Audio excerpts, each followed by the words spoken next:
Now I'm going to introduce the three members of our panel for mapping joy in the food system. So we've got Shane, who's the Program and Communications Director for Food Solutions New England, where he's working to build equitable and inclusive food systems that works for people through effective narrative building and collective action and communications.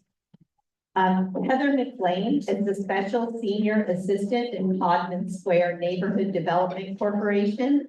Heather is deeply committed to community development with a particular focus on food access, urban agriculture, and affordable housing. And lastly, but near and dear to my heart, is Shannon Hickey, who had been our contact here at Hope's Harvest and is now representing the Food Policy Council, Food, Climate, and Environmental Working Group, and is an alumni of the Food Solutions New England Network Leadership Institute from last year's cohort. In this session, we're going to learn how members of the 2024 Food Solutions New England Network Leadership Institute narrative group have been capturing moments of joy. Where's David Picture? We're going to talk about joy in the food system, collecting narratives from across the world and visually displaying them through story mapping using ArcGIS. So over to you guys. Thanks. Thank you, Kathy. Hi, everybody. All right, so before we get started, hi, Zoom people. I want everybody to stand up if you feel comfortable doing so. It's like 3:20, right? So I want everybody to give a big stretch up into the air. And maybe give a bend down. And then back up. And then shake it out. And we're ready to talk about this issue, right? All right. Thank you all for having us here today. My name is Shane Rogers. I sell my labor as the Program and Communication Director for Food Solutions New England. I have Heather McLean and Shannon Hickey here with me. You guys mind pressing the next slide? And we are going to talk about mapping joy in the food system. The next slide, please. So to start us off, we're going to give you a moment of joy. And this is coming in from West Glover, Vermont. Making hay and making meat. So making dry hay in northeastern Vermont for Jasper Hill Farm has made me so incredibly appreciative and happy to live in this beautiful state. It gives me hope that someday my kids can participate in a system this idyllic and meaningful, where being awake from sunrise till sunset doesn't feel like a chore, but rather a blessing, where you don't need to search so hard for purpose because you get to watch that beautiful grass grow every single day. Next slide. Here you go, Heather. Hey, everyone. Does that work? So as Shane mentioned, this came out of the Food Solutions New England Network Leadership Institute. And so Food Solutions New England focuses on sustainability and equity in our food system, and specifically the Network Leadership Institute, but Jen and I were part of the 2023-2024 cohort. It brings together people from different states, different backgrounds, focusing on facilitation, strategic thinking and planning, but all really through a mission-based, values-informed place. And specifically, this project came out of the Narrative Strategy Group, which was Shannon, myself, and then three other partners who aren't here today, are members of the NLI, Katie Spring, Diego Assestes, Ariel Harrison, Eves. A little bit about narrative strategy is really over to Shane, because this is his specialty, and he was really kind of our mentor in this project. Mentor is certainly a strong word. We can go to the next slide. But at Food Solutions New England, what we have used as our interpretation of narrative, and I know we've heard a lot about narrative this day and what you'll hear about tomorrow, but for us, a narrative is a shared interpretation of how the world works. So we note that because it is something that we do collectively. It's not something that we do individually. And that's what gave us the basis for this work that ended up being the Mapping Joy. Thank you. So next slide. And so this work was being done last winter and last spring. But it still makes, and so not really this political environment, but still a lot of uncertainty. And we as a group were really big fans of Ross Gay. If you have not read him, I encourage you to do so. There's this gorgeous essay about harvesting and the Book of More Delights that just made me love the man. But he really focuses on connection, the beauty and interest of what is all around us, especially if we just take a moment to look. And so this quote really about joy being what connects us. Joy can also be considered anything that is fully felt. Curtis Ogden, who was one of the facilitators for the NLI, said, you know, it's a choice every day to keep taking a step forward. Everything moves through vast webs of interconnection. So we really wanted to focus on something positive, but also nuanced and what we want to be looking at going forward. What type of world do we want to be focusing on? And we felt we kind of came upon joy. Next slide.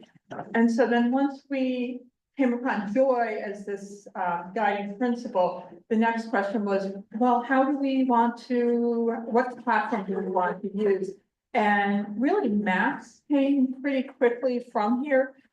It's really visual, it's easily crowdsourced. And so two specific examples. And we had at the end of this a QR code, we'll give you links. Wearing the map is just fabulous. If you haven't seen it again. And this is all over the world, lots of small snippets, some larger snippets. And then this was the Vermont agroecology was came out of some work in University of Vermont, specifically focused on individual farms. So like a little bit more resonant with some of the work that we were doing. So next slide. And so and here's one of our entries. So from Minnesota, so we were getting a good reach. Heart-shaped radish. It brought me and volunteers joy to find this radish shaped like a heart while cleaning excess produce at a local urban farm in St. Paul. I took it as a thank you from Mother Earth for reclaiming produce that would have gone to waste and ensuring it got distributed to our neighbors. There's joy in building community around the land. So now I'm going to hand it off to Shannon. Next slide. Okay, so yeah, we had this feeling that we needed to express joy and share joy and bring joy to people by sharing joy. And mapping was kind of on the tops of our brains in this cohort we were in. And so first we started thinking, like, how do we want to cultivate joy? How do we want to get these entries here from people? And so our wish list was kind of keeping the data collection simple. We thought about kind of structuring the way that people would be entering in their moments of joy. And we didn't want to restrict people into fitting into a specific category or being a certain part of the food system itself. So we wanted to keep the data collection part simple. As many people who could participate in it and wanted to share their story felt like they could.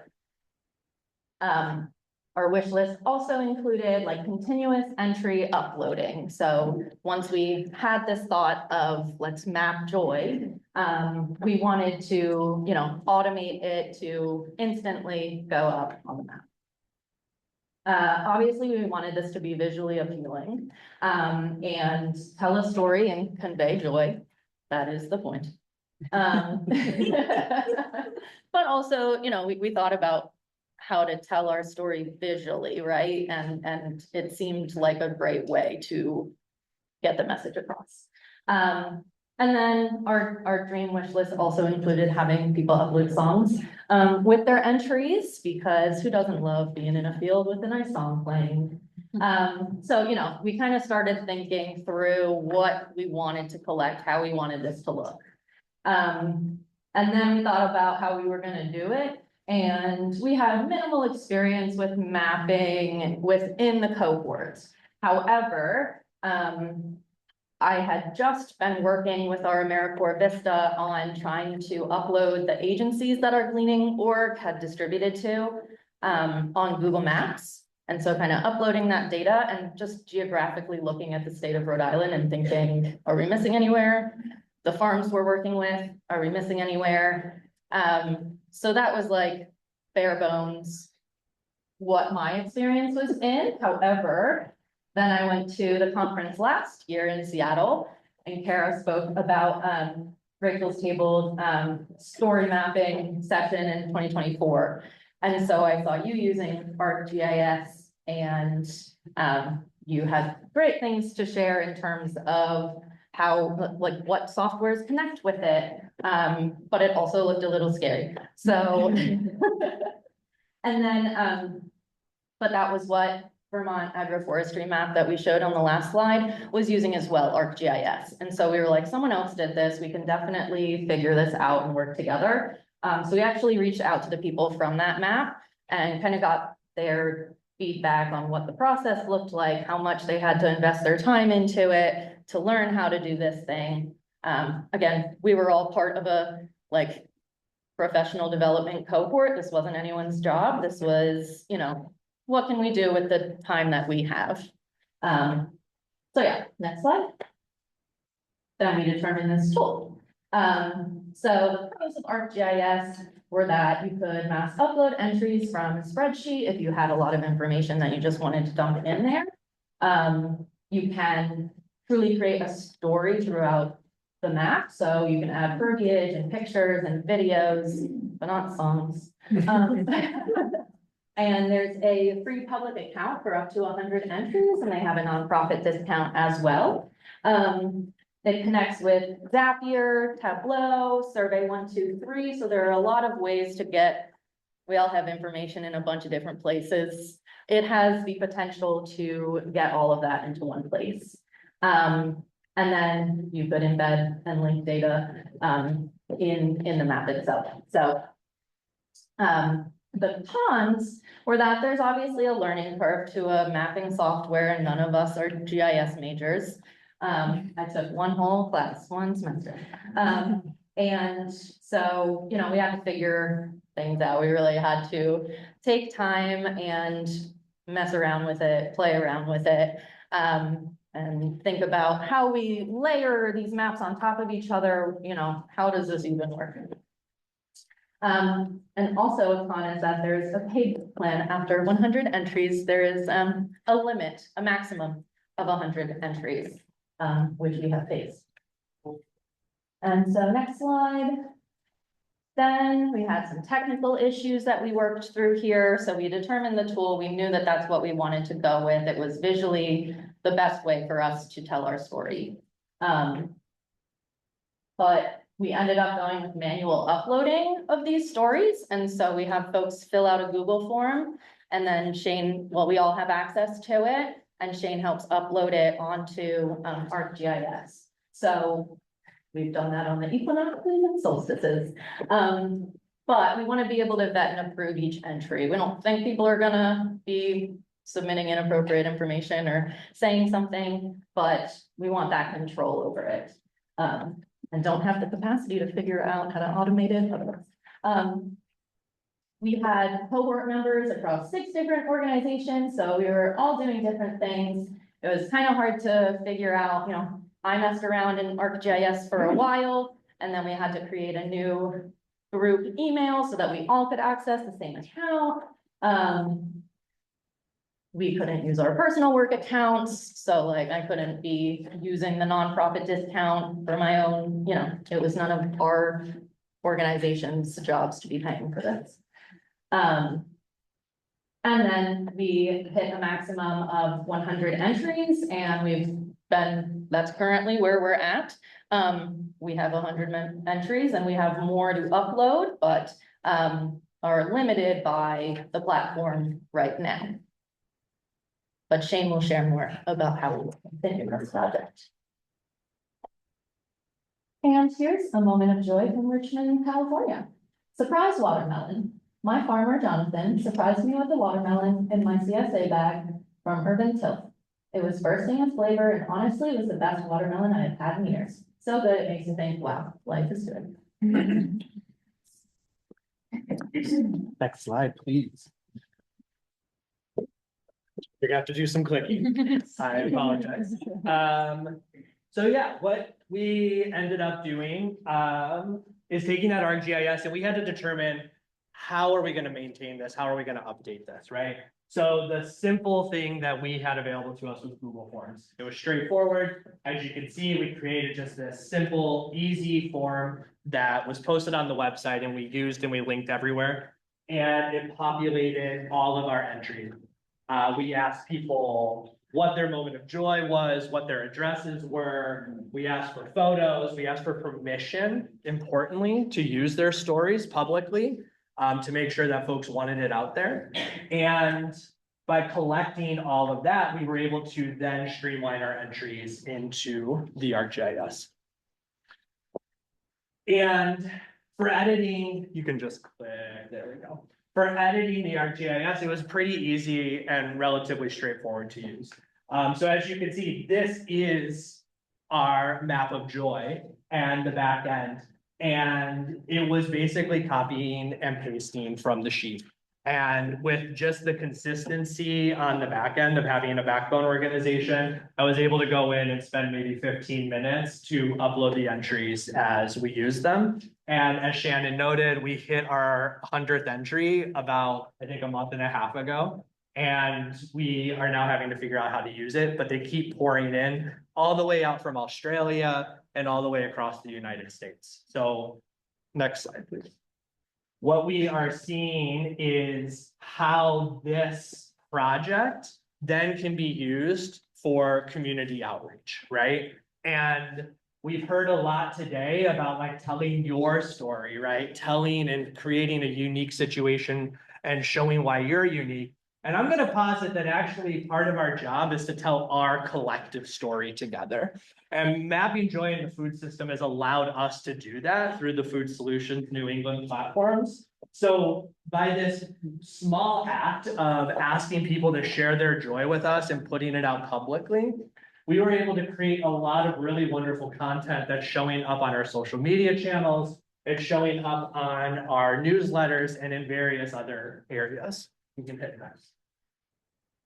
And because we were doing that, right, because we weren't focused on promoting ourselves, but rather focused on promoting what our partners were doing and focused on promoting our mission and what is underlying our communications, what we actually saw is an uptick in our ability to reach new audiences and people.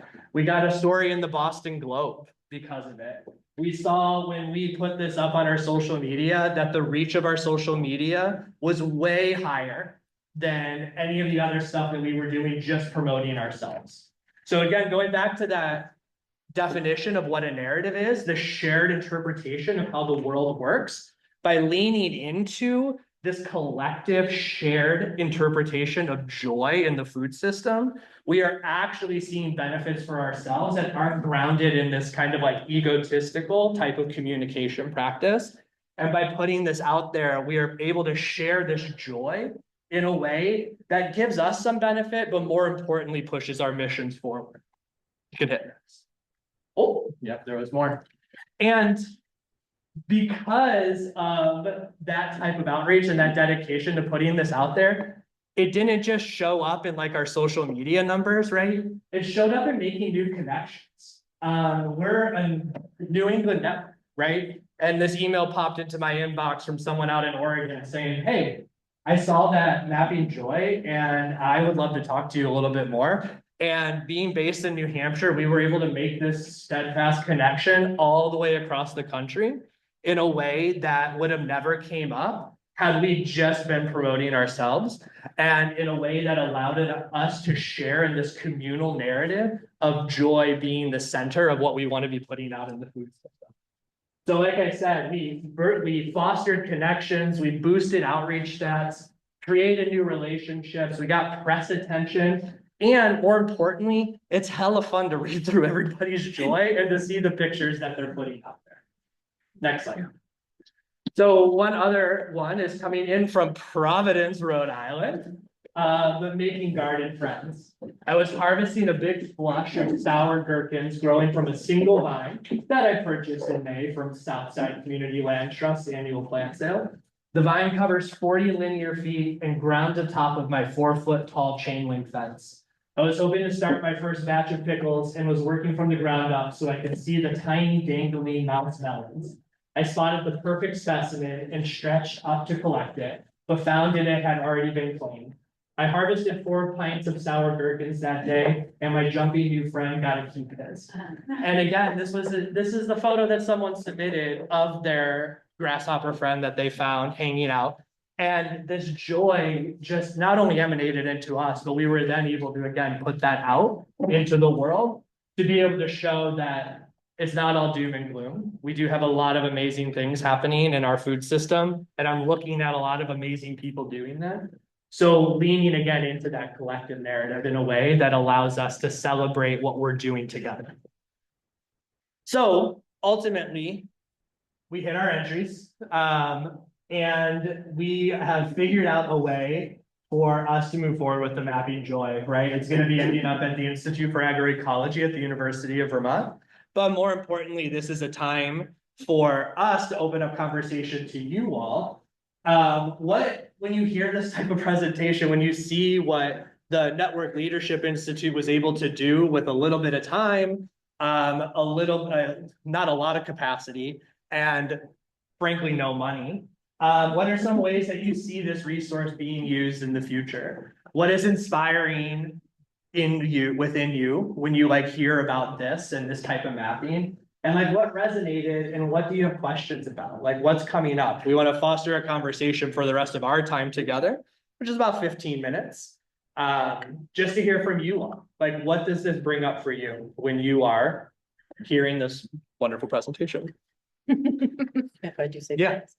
I'm wondering if this system can kind of be scaled down to a more specific area rather than worldwide. If one of the things that we try to focus, I'm from Leavenworth, Washington, and we try and focus on our upper valley, which is Plain, Leavenworth, Kashmir, and Dryden, which is 4 very small towns within a 20-mile radius of each other. But with our food bank, we're seeing more and more people from further and further away because they go to food banks or they don't have food banks in their area. So we're seeing people coming from 60 miles away to use ours because we have a free choice system, which brings a lot of people in. I think one of the things that, because we're so much busier, we're having less connection with our clients that is so important in the work that we do. And I'm wondering if this system can be scaled down to see why people or what's drawing them to come so far, what's, bringing them joy in using our food pantry. That's a great way for us to understand the story of our clients, but also kind of understand where our organization is at when we're looking out to donors and things. But yeah, can it be scaled down? You want to go first? I mean, my initial thought is just that this is a public resource. It's on the Food Solutions New England's website. And so if you were to slap a QR code where your pantry is and just kind of have a prompting question of what got you here? What about your journey here brought you joy? Then you could still be seeing that and just zoom into the map in that area. But also, you could take a stab at working with ArcGIS and seeing what that could look like. If you wanted to do something solely yourself, or, within your small area. Google Maps also works if you don't want to get super complicated, but, yeah. And also say if you did want to use the Esri platform, I mean, it's called Story Maps. The nice thing about it is in addition to having the map, you also have a lot of room for text. So you can have something about, this is who we are, and then you can have images of either the staff or the program or the building, and then here's the map, and then more information. So it is customizable. The other thing is, as Shane said, this is really just from a Google form, and so you could have someone say, put their address in and what their connection, why, what they loved about the pantry, et cetera, and it would come up literally where they live. So you could visually, and then you could like put a pin where the pantry is, so you could see the geographic connection, but that one nice thing about story maps is you have a lot of space for additional narrative. That it's just a tool that's helpful that way. And the last thing I'll add is that you can add very specific addresses into story maps. So like you can zoom right into Providence, and I could put addresses all around Providence and have your map zoomed in. So you could see all those connections where people are coming in from.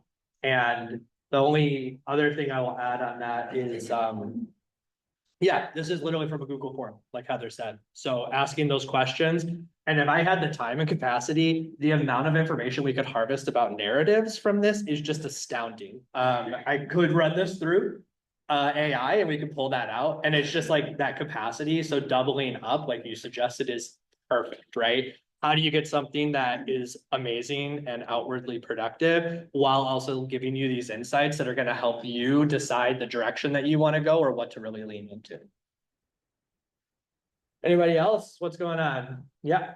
I'm curious to hear more about this partnership with the University of Vermont. We've kind of thrown around some ideas about partnering with local universities to see if they can, help host projects like this, or if there's like student researchers interested in getting involved. But my concern has always been data ownership. Like, is that an issue that you've run into with this now being hosted in the university?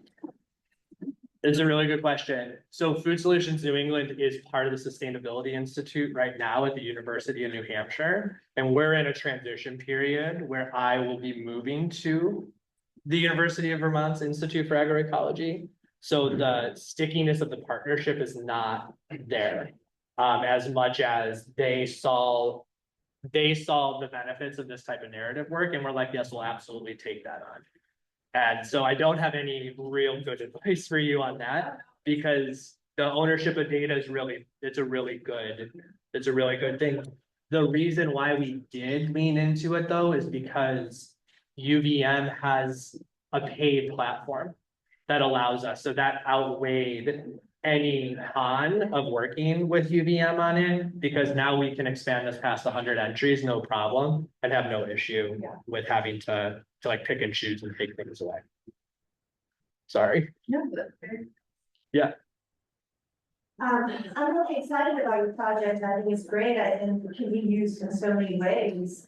The first thing that I thought is if you could categorize the entries, so to speak, around different themes, potentially working with a social scientist, maybe at University of Vermont, you could build the case for any kind of program you wanted to start or influence a politician. If there were a lot of quotes around kids in the garden, maybe you want to start a school garden, they could be really useful anecdotes for that. Or if this is bringing joy to people, I would think horticultural therapy programs could lead on this to get started. So I was really excited to see this. Yeah, spot on. And I think that's a really important part of any project we all pursue, especially in communications. Again, I want to emphasize, we leaned into this not to promote ourselves. We leaned into this to promote joy. And that's what leads it. But there's so much that falls from that, right? There's so much that can be gleaned and harvested. And we also now have the added benefit of just putting out something that is like a collective positive first and foremost, rather than again leading with thinking about ourselves, right? We're thinking about what our mission is first and foremost and leaning into that. Anything to add? We have a question in the chat. Yes, the first Zoom question of the day. This is really uplifting map. Great job. Such a great resource for any of us to turn to on harder days in food work for some glimmers. I am one of your neighbors to the north, tuning into the Symposium from Nova Scotia. Are you keen for the map to become international? My friend, it is international. And we want you to add your joy.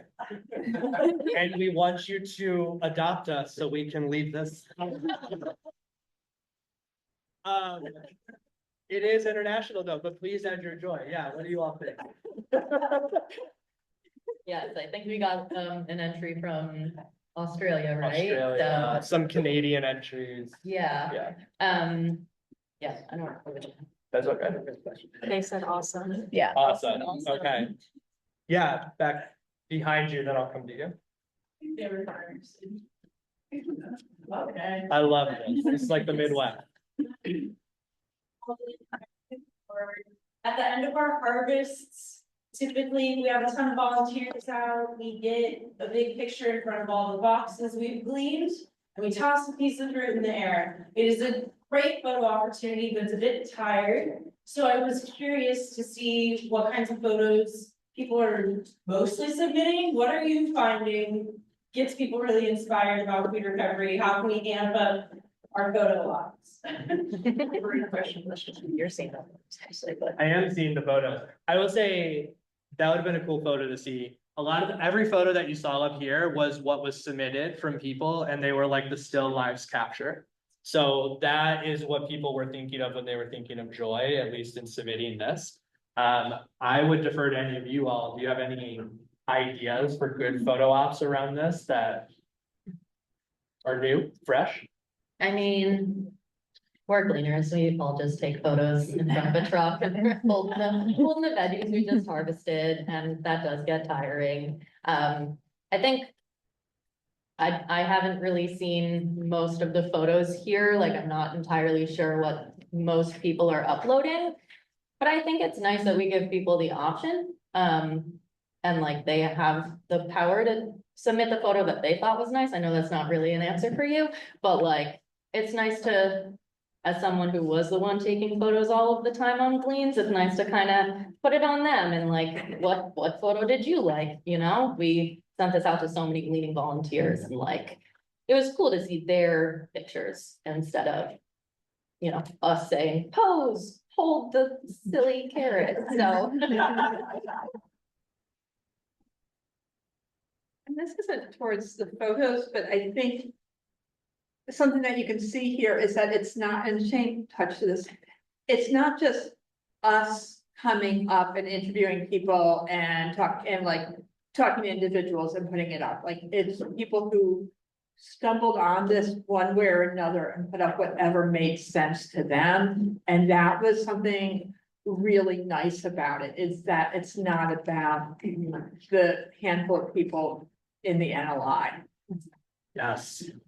And also, we wanted to make sure that like submitting entries was an option for anyone, because everyone is a part of the food system, whether they know it or not. So we didn't want to just limit it to people who are always in the food system. We wanted to hear from volunteer gleaners. We wanted to hear from people that are just at the local farmers market or doing their own gardening.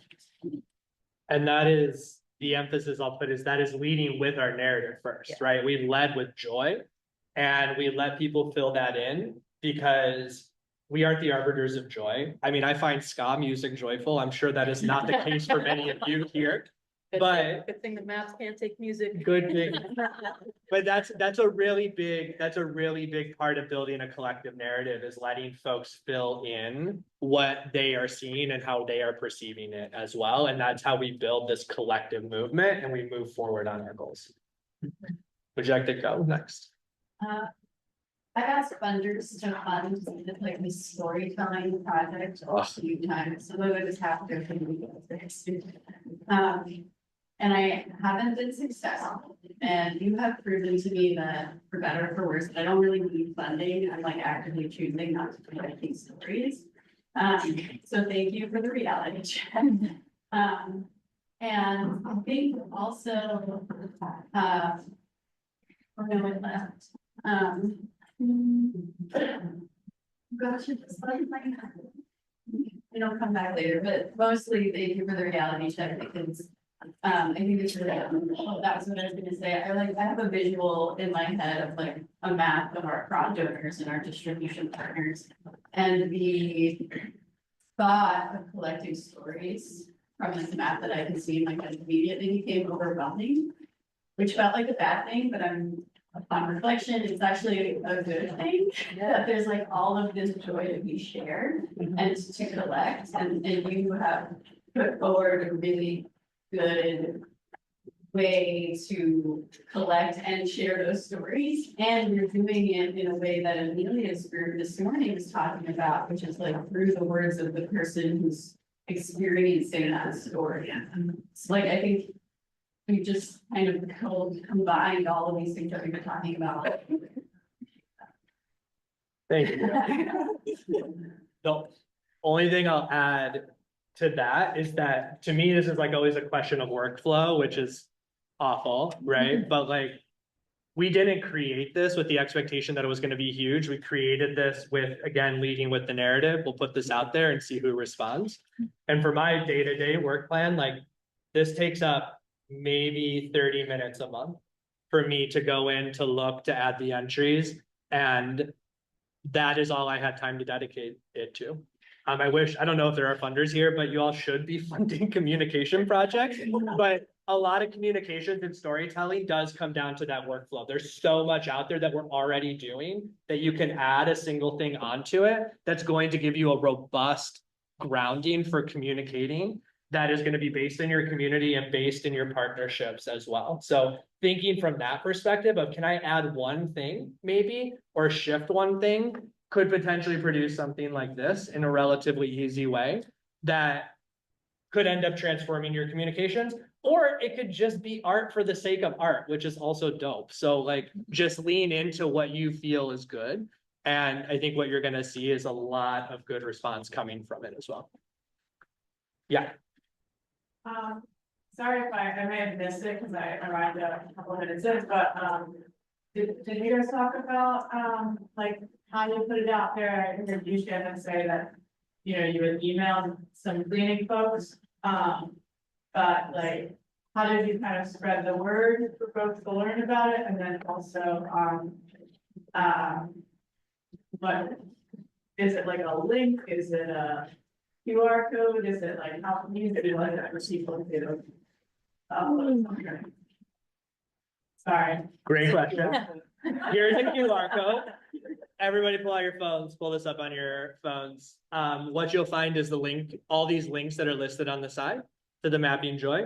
To your specific question, it went out in social media, it went out in newsletters, and it went out through all your networks, right? Yeah. It again took 30 minutes for us to send some emails to partners saying, hey, we want to like collect your joy. Can you send this out? And people put that out there and people responded. And what you'll find on this again is the links to the Mapping Joy in the food system, some of the inspiration, and then also some communication resources, including a community of practice for communicators that y'all are welcome to join around food systems specifically, where we continue to have these type of conversations day in and day out. I was just gonna say too, we did this as part of a cohort project. So I think we had, like, once we got our actual plan together here and could actually collect entries, I think we had like 2 months before we were presenting very loosely on this to the other members of our cohort. But, you know, we kind of just mass blasted it out to anywhere. And within those 2 months, I mean, I don't have the number off the top of my head, but we collected a lot of entries, like it spread crazy. Like, that's when you're like, wow, social media did its thing. But, you know, we didn't expect this to keep going, but it was so good. It brought us joy. Heather, do you have anything you want to add? I just said, I think that we were over, what, 5 or 6 states? Yeah. So that was also something nice, so that we all sent it to our individual networks. So I think that may have started to help seed it. Is there another slide?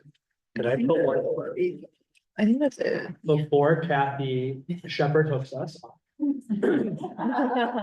Go read the joy. And again, I just want to emphasize how important it is to lean into your community when you're developing your narratives, right? That's what made this successful. It was our communities, and then it ended up being all the other communities that interacted with it. And taking small steps can produce something pretty cool and pretty big. So I encourage you to do that. And thanks for having me.